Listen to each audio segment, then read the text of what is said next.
Stephen King is widely regarded as the king of horror, and with 5 decades of writing within the genre, it is no surprise why. Most of his novels take place in Maine and are set in fictional towns such as Derry and Castle Rock. It is the latter of which that is arguably his most recognizable, as it has served as a setting for many of his novels, such as Cujo and The Body, and has also been referenced in many of King's works such as IT and The Shawshank Redemption. The fictional town is sort of a character in and of itself, something that was eventually expanded upon in 2018 with the premiere of the Castle Rock TV series. Castle Rock takes King's stories and characters and plants them all in the eerie little town of the Castle Rock, Maine.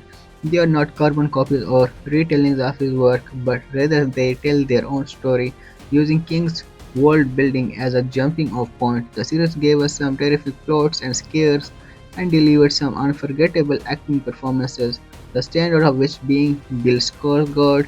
Skarsgård portrayed the kid in season 1 and later returned as the angel for season 2 once it was announced the show was an anthology.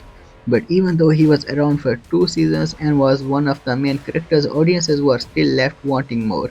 Castle Rock had so much potential, especially since it was cancelled after only 2 seasons, but it was Skarsgård himself who deserved for better.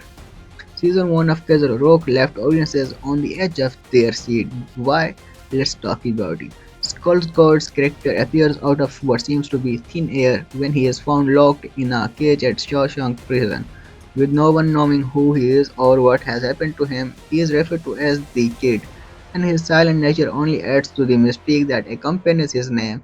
It was clear that he would eventually serve a greater purpose in the series and likely be connected to the overarching history at the show's core.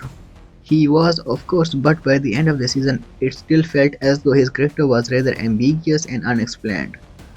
Considering Castle Rock tied together all of King's novels into one series, it was a no-brainer that something supernatural and menacing was bubbling in underneath the town's surface. Skarsgård's character was a perfect opportunity to explore that, yet the show never fully taps into that potential, which is a shame since Skarsgård had already proved himself as an alluring horror which is a shame since Skarsgård had already proved himself as an alluring horror actor when he portrayed Pennywise in the 2017 IT remake. So it was all very exciting when it was announced that he would be returning for the show's second season, albeit as a completely different character. Castle Rock brought Bill Skarsgård back for season 2. Why? To this day, we know nothing of the kid and his backstory. We don't know where he really came from, who he is, or if any of the things he did in season 1 have any effects to them. It left the show with an air of mystery to it. It was also extremely frustrating considering the show announced itself as an anthology, meaning we will never get any solid answers about this character. The news of Castle Rock being an anthology allowed the show to delve deeper into the mythos King built throughout his career, without growing stalled by being stuck to one overarching storyline and group of characters. Because of this change in format, there was also a shift of focus onto new characters, and those who were important in season 1 were given a backseat. All but one, that is, Skarsgård was brought back for season 2 in a twist that caught audiences off guard. No longer was he portraying the kid, he was now the angel, and he was plunged into a whole new world within the town of the Castle Rock, where season 1 followed the mystery of the kid and his unexplained presence within the bowels of Shawshank prison. Season 2 shifted focus to follow the early life of one of King's most famous characters, Annie Wilkes from Misery. Skarsgård is brought back as a new character for this season, one deemed simply the Angel, though it was never directly confirmed that he and the kid were the same person. The casting choice certainly opened up the possibility of it being true.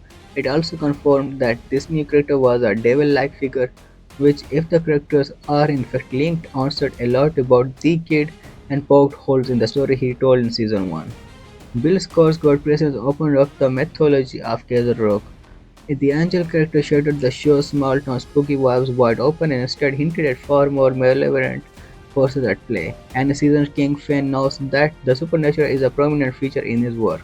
So this was not an entire surprise. However, the angel character confirmed the presence of a multiverse which opened up the world of Castle Rock to new and unforeseen heights. The town of Castle Rock suddenly changed from a town where supernatural ongoings occurred to a town that blurs the line between humanity and the supernatural. Skarsgård returned to the series, fleshed out the town's mythology, and also positioned his character as a central figure behind it. It was a fascinating idea and a surprising one at that.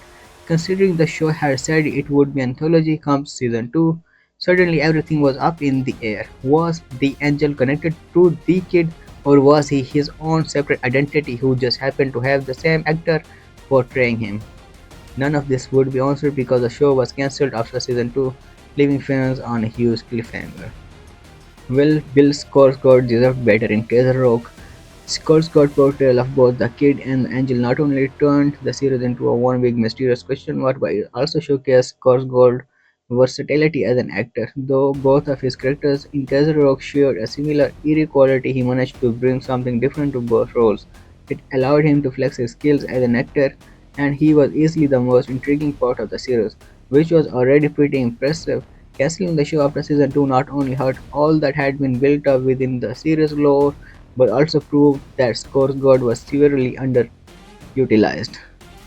The third season of Castle Rock would likely have expanded even further on the kid, the angel, and whatever other characters Skarsgård were asked to portray next, but without it, the characters ended up feeling empty. We never get any concrete answers as to who the heck these characters are. Despite all the effort put in by both the showrunners and Skarsgård himself, there was so much that could have been done with the Castle Rock universe as a whole, and we'll never get to see it reach its full potential, which is a damn shame.